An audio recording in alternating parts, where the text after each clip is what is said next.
இங்க இந்த பொண்ணு காலேஜுக்கு கிளம்பும் போது அவங்க அம்மா முடி அட்ஜஸ்ட் பண்ணி விடுறாங்க. அந்த பொண்ணு எனக்கு 18 வயசு ஆயிடுச்சுமா, இனிமேல் எனக்கு தேவையானதை நான் பண்ணிப்பேன் அப்படின்னு சொல்லிட்டு கிண்டல் பண்ணிட்டு போறா.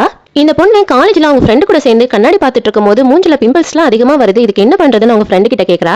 அதுக்கு அந்த பொண்ணு உங்க அம்மா கிட்ட கேளு, நல்ல டிப்ஸா சொல்லுவாங்கன்னு சொல்றா. அதுக்கு இவளும் எங்க அம்மா கிட்ட எல்லாம் நான் கேட்க மாட்டேன், அவங்க பழைய டிப்ஸா சொல்லுவாங்கன்னு சொல்றா. இந்த பொண்ணு ஒரு பையன் கூட பைக்ல வந்து இறங்குறத அவங்க அம்மா பாக்குறாங்க. அவங்க அம்மா உடனே அந்த பொண்ணு கிட்ட அவனோட க்ளோஸ் ஃப்ரெண்டா நெக்ஸ்ட் டே வேணா வீட்டுக்கு இன்வைட் பண்ணி டீ சாப்பிடறதுக்காகன்னு சொல்றாங்க. இந்த பொண்ணு ஓகேன்னு சொல்றா.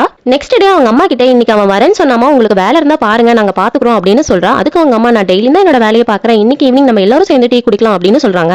எல்லாரும் சேர்ந்து ஈவினிங் டீ குடிச்சிட்டு இருக்காங்க. அந்த பையன் அவங்க அம்மாவை நீங்களும் படத்துக்கு வரீங்களா ஆண்டின்னு கேக்குறான். நான் வரலன்னு அவங்க அம்மாவும் சொல்றாங்க. அதுக்கு அந்த பையன் நீங்க வந்தீங்கன்னா கண்டிப்பா அக்கா தங்கச்சியா தான் கேட்பாங்கன்னு சொல்றான். இந்த பொண்ணும் அந்த பையனை பார்த்து முறைச்சிக்கிட்டே படத்துக்கு டைம் ஆச்சு கிளம்பலாமான்னு சொல்லிட்டு கிளம்புறா. இந்த பையனும் கிளம்புறதுக்கு முன்னாடி அவங்க அம்மா கிட்ட நாங்க வரதுக்கு லேட் ஆகும், அதனால உங்களோட போன் நம்பர் கொடுங்க ஆண்டின்னு சொல்லிட்டு வாங்கிட்டு கிளம்புறான். இந்த பொண்ணும் வெளியில வந்து நாங்க ரெண்டு பேரும் பாக்கிறதுக்கு என்ன அக்கா தங்கச்சி மாதிரியா இருக்குது, உனக்கு ஓவரா தெரியலையா அப்படின்னு சொல்லிட்டு கோவமா இருக்கா. அந்த பையனும் நான் சும்மா தான் சொன்னேன் உட்காரு போலான்னு சொல்றான். ஆனாலும் உங்க அம்மா அழகா தான் இருக்காங்கன்னு சொல்றான். உடனே இந்த பொண்ணு அழகா அப்படின்னு கேக்குறா. அதுக்கு இந்த பையன் ரொம்ப லட்சணமா இருக்காங்கன்னு சொல்றான். அன்னில இருந்து இந்த பொண்ணு அவங்க அம்மாவே ஃபாலோ பண்றா. அவங்க அம்மா ட்ரெஸ் பண்ற மாதிரி ட்ரெஸ் பண்றா. அவங்க அம்மா கிட்ட பேசவே மாட்டேங்கிறா. அவங்க அம்மாவா பேசினா கூட இவ மூஞ்சி கொடுத்து கூட பேசாமே போயிடுறா. அவங்க அம்மா போன்ல மெசேஜ் பார்த்து சிரிச்சிட்டு இருந்தாலும் தன்னோட பாய் ஃப்ரெண்ட் கிட்ட தான் இவங்க தப்பா பேசிட்டு இருக்காங்கன்னு நினைச்சுக்கிறா. இவங்க அம்மா அந்த பையனுக்கு ஒரு மெசேஜ் அனுப்புறாங்க. அந்த பையன் இந்த பொண்ணுக்கு அனுப்புறா. இதை பார்த்துட்டு அவங்க அம்மாவை பிடிச்சி கத்திட்டு இருக்கா. நீங்க ஏமா இவ்வளவு கேவலமா நடந்துக்கிறீங்க, நீங்க ரொம்ப அழகா இருக்கிறனாலதான் என்ன யாருமே கண்டுக்க மாட்டேங்கிறாங்க அப்படின்னு சொல்லிட்டு இவ கத்திட்டு இருக்கா.